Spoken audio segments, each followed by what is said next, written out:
The Charm of Life, written by H. W. Longfellow. The psalm, यहाँ पे P silent है, तो the psalm of life written by H W Longfellow. About poet Henry Wadsworth Longfellow was born on February 27, 1807 at Portland, Maine, USA. He was a poet and professor at Bowdoin College and later at Harvard College. He was the first American who translated Dante's Divine Comedy. He was included in Fireside Poets. He married with Mary Storer Potter, who died in 1835. His second wife's name was Frances Elizabeth Appleton, who died in 1861. Longfellow had 6 children. He was died on March 24, 1882 at Cambridge, Massachusetts, USA. The song of life का हिंदी अर्थ है जीवन की स्तुति या जीवन गान. इस कविता की रचना हेनरी वर्ड्सवर्थ लॉन्गफेलो ने की. हेनरी वर्ड्सवर्थ लॉन्गफेलो का जन्म 27 फरवरी 1807 ईस्वी में यूनाइटेड स्टेट ऑफ अमेरिका के पोर्टलैंड में हुआ, जो मेन में है. लॉन्गफेलो एक कवि के रूप में प्रसिद्ध हैं. इनका पठन पाठन बोडेन कॉलेज से हुआ. लॉन्गफेलो का बोडेन कॉलेज में ही प्रोफेसर पद पर नियुक्ति हो गई. बाद में यह हार्वर्ड कॉलेज के भी प्रोफेसर बने. यह पहले अमेरिकन थे जिन्होंने दाते की डिवाइन कॉमेडी का अनुवाद किया. ये फायरसाइड कवियों में से एक थे. इन्होंने 2 विवाह किया. इनकी पहली पत्नी का नाम मेरी स्टोरर पॉटर था. इनकी पहली पत्नी की मृत्यु 1835 ईस्वी में मिसकैरेज अर्थात गर्भधारण के समय हो गई थी. इनकी दूसरी पत्नी का नाम फ्रांसिस एलिजाबेथ अपेलेटन था, जिसकी मृत्यु 1861 में जलने से हो गई. लॉन्गफेलो के कुल 6 बच्चे थे. पहले बच्चे का नाम था इनका Charles Appleton Longfellow, second Ernest Wadsworth Longfellow, third Fanny Longfellow, fourth Alice Mary Longfellow, fifth Edith Longfellow और सिक्स एनी एलिग्रा लॉन्गफेलो. ये कुल इनके 6 चिल्ड्रन थे. इनकी मृत्यु 24 मार्च 1822 ईस्वी में यूनाइटेड स्टेट ऑफ अमेरिका के मैसाचुसेट्स में स्थित कैम्ब्रिज नामक स्थान पर हुआ.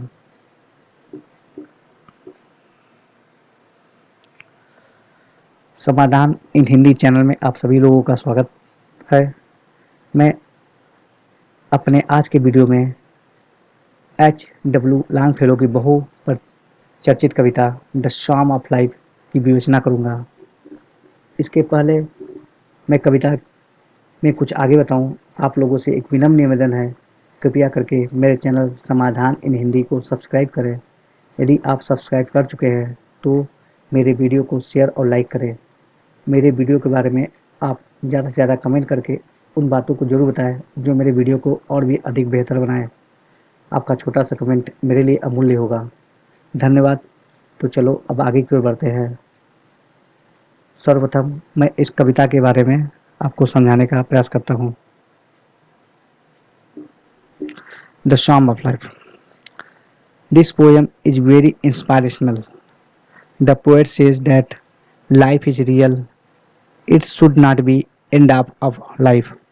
Enjoyment and sorrow is not our predefined fate. The poet appeals the reader to act more and more for better tomorrow. We should not perplexed and try to be hero of struggle. The poet tells us the importance of work and labor. कविता छोटी सी है लेकिन बहुत ही powerful अर्थात शक्तिशाली है. कविता बहुत ही प्रेरणादायक है. कवि बहुत ही आशावादी है.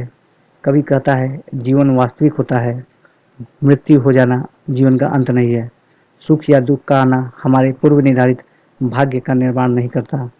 कवि हमसे अपील करता है कि हम सभी लोग ज़्यादा से ज़्यादा कार्य करें ताकि आने वाला कल बेहतर हो सके। हमें परिस्थितियों से घबराना नहीं चाहिए, बल्कि संघर्ष करते हुए हीरो बनना चाहिए। कवि हम सभी को कर्म और परिश्रम का महत्व बताता है। तो अब मैं इसका टेस्ट पढ़ने जा रहा हूँ। First stanza. Tell me not in mournful numbers, life is but an empty dream, for the soul is dead that slumbers, and things are not what they seem. कवि कहता है कि मुझे दुख भरी कविताओं में यह न बताओ कि जीवन एक रिक्त स्वप्न है। जो व्यक्ति अपना जीवन सुस्ती में निकाल देते हैं वह मुर्दे के समान होते हैं। और हम यह बात जानते हैं कि वस्तुएं जितनी सरल दिखती है उतनी होती नहीं है, अर्थात वस्तुओं को प्राप्त करना अत्यंत कठिन कार्य होता है। Second stanza. Life is real, life is earnest, and the grave is not its goal. Dust thou art to dust returnest, was not spoken of the soul. कवि कहता है जीवन वास्तविक होता है, जीवन में गंभीरता होती है। साधारण जीवन जीते हुए मर जाना जीवन का लक्ष्य नहीं होता। कवि कहता है कि हम मिट्टी से मिलकर बने होते हैं और मिट्टी में ही समाहित हो जाते हैं, लेकिन यह बात केवल शरीर के लिए सत्य है। यह सिद्धांत आत्मा पर लागू नहीं होता। Third stanza. Not enjoyment and not सारो is our destined end our way, but to act that is tomorrow finds us farther than today.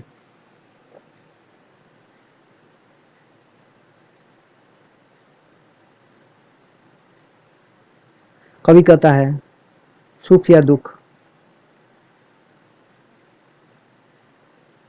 हमारे पूर्व निर्धारित भाग्य नहीं होते। सुख और दुख हमारे जीवन के केवल पड़ाव मात्र है। इसलिए हमको अपने कर्तव्य का निर्वाह करना चाहिए, जिससे हमको जो प्राप्त होगा वो हमारे आज से कहीं ज़्यादा श्रेष्ठ होगा।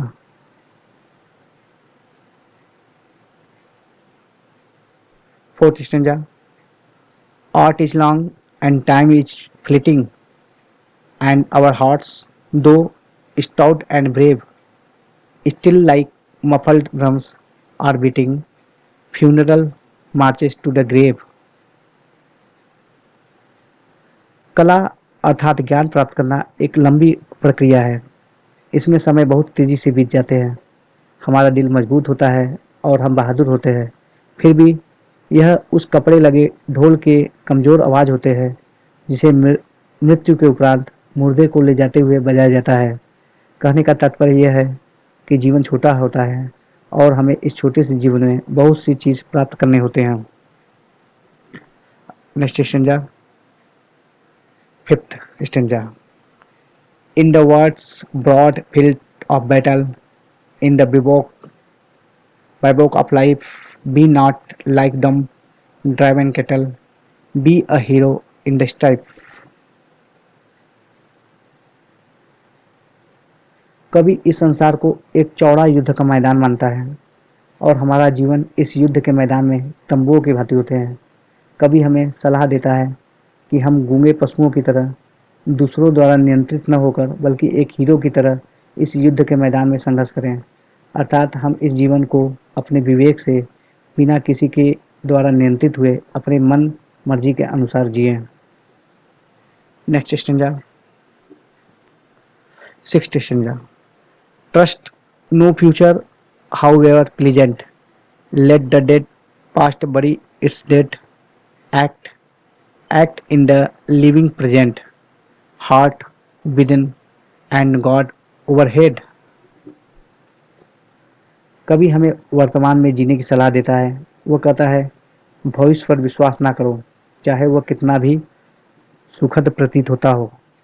हमें भूतकाल के बारे में अधिक नहीं सोचना चाहिए क्योंकि वह बीत चुका है और उसमें कोई भी परिवर्तन होने वाला नहीं है। अतः हमें वर्तमान में रहकर ही अपने कर्तव्य का निर्वाह मन से करना चाहिए और ईश्वर पर भरोसा रखना चाहिए जो हमारे सिर के ऊपर है। अर्थात ईश्वर हमारे साथ सदैव हैं।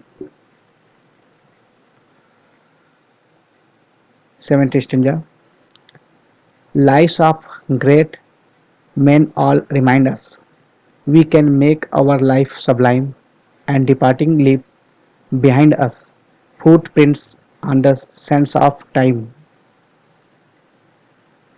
कभी कहता है महान व्यक्तियों का जीवन हमको याद दिलाता है कि हम भी अपने जीवन को उच्च कोटि का बनाएं और अपने मृत्यु के उपरांत उनके भांति समय के रेत में अपने फुटप्रिंट यानी कि पद चिन्हों को छोड़ जाएं।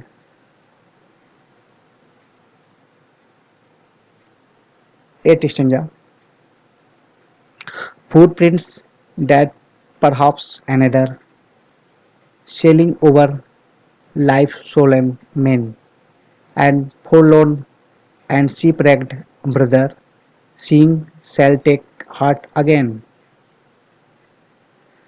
कवि कहता है हमारे पद चिन्ह दूसरों के लिए प्रेरणा प्रदान करेंगे, हमारे कर्तव्य निराश और जिंदगी से बिखर जाने वाले भाइयों के लिए जो इस गंभीर जीवन में के समुद्र में यात्रा कर रहे हैं उनको धीरज प्रदान करेगा, अर्थात उनको प्रेरित करता रहेगा। यानी कि हमारे जो आदर्श हैं वो दूसरों के लिए भी लाभदायक होंगे और उससे दूसरे लोग जो कि अपने जीवन से हार चुके हैं या निराश हो चुके हैं वो लोग भी हमसे प्रेरणा प्राप्त करेंगे। लास्ट स्टेंजा,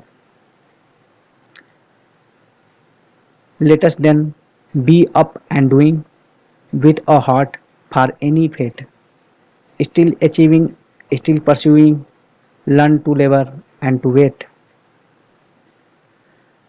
कभी अपने अंतिम क्षण में कहता है अब हमको उठ खड़ा होना चाहिए और अपने कर्तव्य को दिल से करना चाहिए, भाग्य में चाहे जो हो हमें उसकी परवाह नहीं करनी चाहिए और लगातार उपलब्धियों को प्राप्त करते हुए और खोज करते हुए हमको परिश्रम करना सीखना चाहिए और इंतज़ार भी करना आना चाहिए, अर्थात हमारे अंदर हमारी मेहनत का जो फल प्राप्त होगा उसको प्राप्त करने में यदि विलम्ब हो तो उसका इंतज़ार करने की क्षमता होनी चाहिए। इस प्रकार हम देखते हैं कि ये जो कविता है ये बहुत ही इंस्पायरेशनल और बहुत ही प्रेरणादायक है। इस कविता को पढ़ने में मन में जोश आता है। आप सभी को मेरा वीडियो देखने का बहुत बहुत धन्यवाद। आशा करता हूँ कि आपको मेरा ये वीडियो पसंद आया होगा। यदि आपको यह वीडियो वास्तव में पसंद आया है तो मेरे चैनल समाधान इन हिंदी को सब्सक्राइब करें और बेल आइकन को प्रेस करके मेरे लेटेस्ट वीडियो का नोटिफिकेशन भी अपने मोबाइल में चालू कर लें ताकि जब भी कोई वीडियो अपलोड करूं तो सबसे पहले आपको पता चले और अपने अमूल्य सुझाव भी मुझे देते रहें ताकि मैं आने वाले वीडियो को बेहतर बनाता रहूं। नमस्कार।